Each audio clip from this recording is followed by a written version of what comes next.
Eu tenho o economista-chefe da Abiov, Daniel Amaral. Vamos falar um pouquinho sobre a safra de soja, que será recorde agora em 2022. E também outras notícias com relação à mistura do biodiesel. Bom dia, tudo bem? Tudo bem, e você? Tudo bem, Daniel? Obrigado aí pela Obrigado pelo participação. convite. Bom ano novo para Feliz você, ano novo para todos. para nós. Bem, a gente tem aí um novo recorde na safra de soja, né?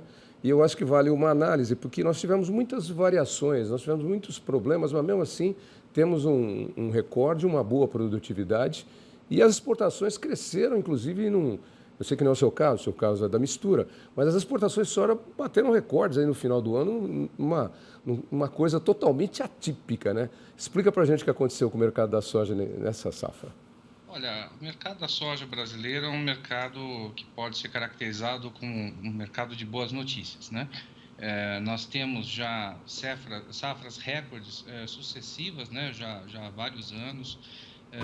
Ano passado tivemos uma safra de 138,3 milhões de toneladas.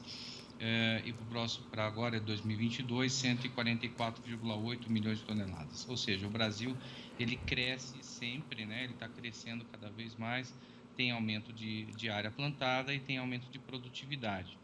Então, nós temos conseguido ampliar a produção de forma a atender tanto a indústria aqui dentro, né, as nossas necessidades de farelo de óleo, quanto a necessidade do mercado externo por soja em grão. Então, isso tem sido feito com bastante tranquilidade, com muito esforço, tecnologia, mas sempre com um abastecimento pleno dos dois mercados, de forma que acabe até complementando e ajudando o crescimento do outro, né? No ano Daniel, deixa passado, eu só nós te interromper tivemos um pouquinho, antes de você sim, falar dos dados do ano passado. Nós temos as duas coisas aí, um aumento de área plantada e uma melhor tecnologia. Agora, o aumento de área plantada, ele até que não é tão grande assim. Na verdade, a melhoria da tecnologia é que tem produzido mais e mais soja, né? Inclusive com programas aí de incentivo, né? A gente chegou a uns números aí fantásticos por hectare de soja hoje no Brasil. sim, você tem toda a razão. A produtividade ela tem sido o principal fator do crescimento, né? Novas variedades geneticamente modificadas, convencionais, novos cultivares, tudo isso tem proporcionado que o Brasil ele cresça na produção de soja, aumentando a produtividade com melhor uso das potencialidades regionais, né? Então, com isso, a agricultura brasileira ela cresce em intensificação, o que é algo bom para a logística, para o meio ambiente, para o agricultor, para todo mundo. Bom, eu te interrompi quando você ia falar de alguns números do ano passado por comparativo com esse ano. Então, eu já vou te pedir para incluir também 2022, porque a gente passou um boletim antes aí dizendo que pode haver uma menor produtividade. Como é que você analisa o triênio? Bom, então, com relação às safras, esses são os números, um número de um crescimento.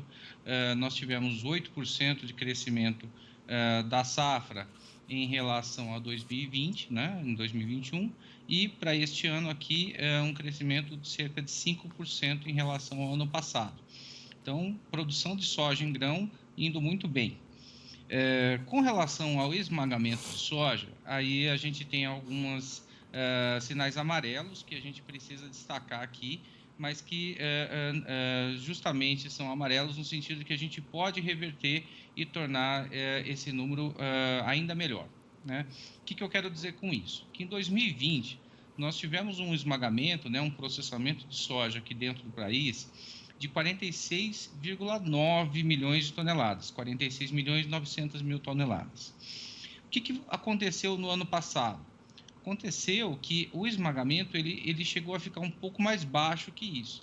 Então, apesar de nós termos mais safra, mais soja, até uma demanda maior por farelo, né, em alguns aspectos, o que aconteceu foi que a redução, as intervenções na mistura de biodiesel reduziram a demanda de óleo de soja para biodiesel e isso prejudicou o esmagamento. A gente ainda não tem os números finais, né? A gente está fazendo a análise final do ano, o último bimestre ainda precisa ser avaliado, mas o ano ele já terminava com uma estimativa de uma queda de 1,7% em relação a 2020, ou seja, um número bastante preocupante. E para 2022, o que nós temos? Nós temos uma projeção de aumento do esmagamento para 48 milhões de toneladas, o que dá um crescimento de cerca de 3%. Parece um crescimento bom, claro, tá aumentando, mas o fato é que nós poderíamos aumentar muito mais. E como que a gente poderia aumentar esse esmagamento de soja no Brasil? Retomando a mistura de biodiesel conforme prevê a legislação, que fala de 13% em janeiro e fevereiro e 14% a partir de março desse ano.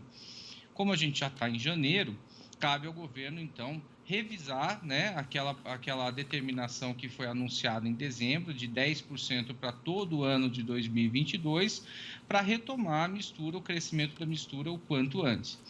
Se a gente tiver uma mistura, por exemplo, de mais 1 ponto percentual ao longo de todo o ano de 2022, nós conseguimos esmagar pelo menos mais 3 ou 4 milhões de toneladas de soja no Brasil.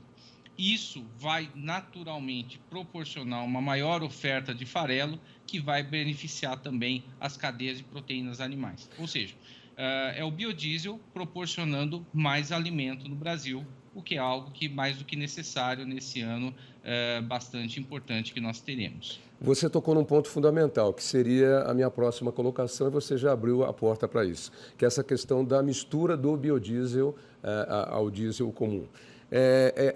Esse decreto, o governo, sei lá, viu as suas razões, analisou e achou que tinha que fazer, etc. E tal. A gente já falou bastante sobre isso, mas isso aí funcionou como uma verdadeira rasteira para a indústria que previa essa sequência de aumentos da mistura do biodiesel, né? do óleo de soja. Então, quer dizer, pegou todo mundo de calça curta, como a gente diz naquele ditado.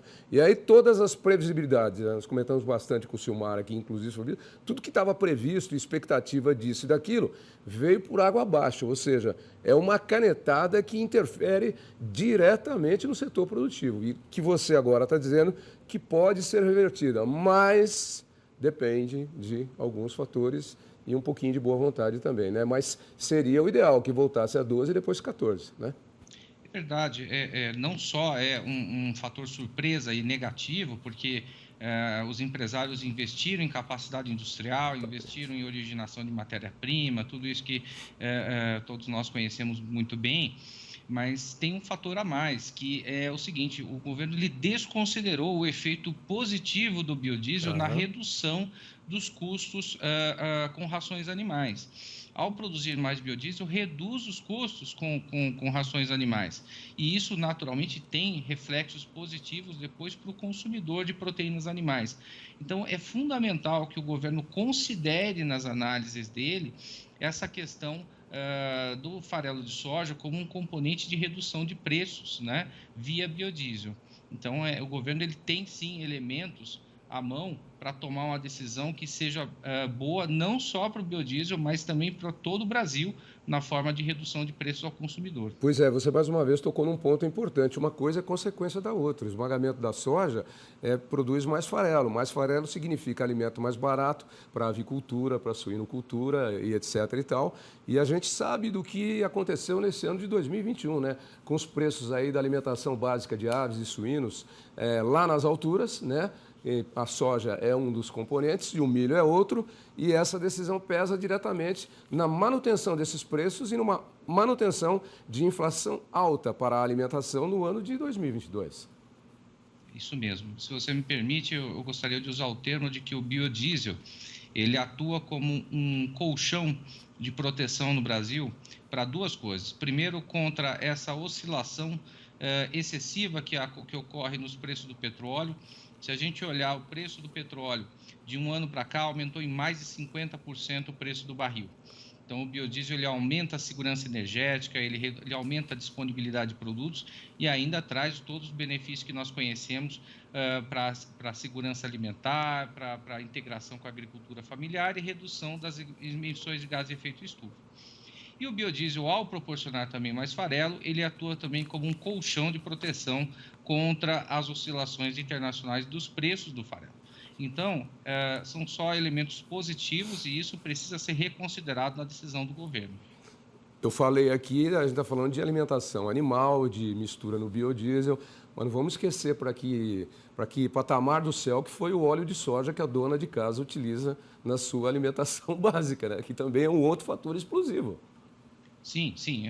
O preço do óleo ele realmente subiu. Foi basicamente, eu diria, quase que totalmente decorrente das oscilações no preço da Bolsa de Chicago, né? E também do câmbio.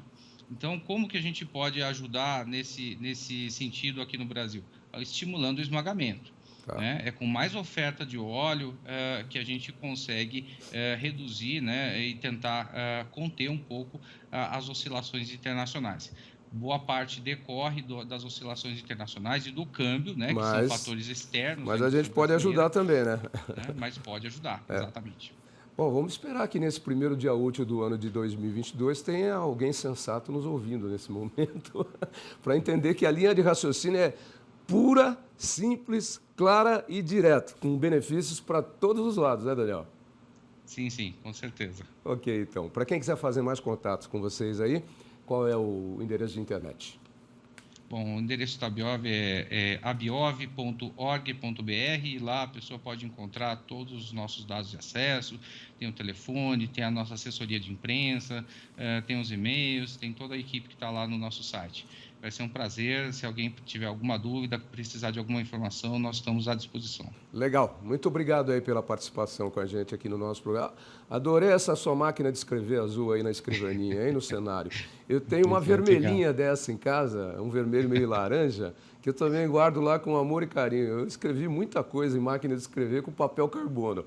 Hoje em dia, a moçada nem sabe para que serve isso aí, né? A minha neta um dia chegou e falou, para que serve isso aqui? Eu ainda cheguei a pegar um pouquinho disso. Antigamente, o sujeito tinha que fazer curso de datilografia para poder ser rápido, não é verdade? E é bom, até hoje. Até hoje é bom, com certeza. Abraço, Daniel. Tchau. Um abraço, obrigado. Vai.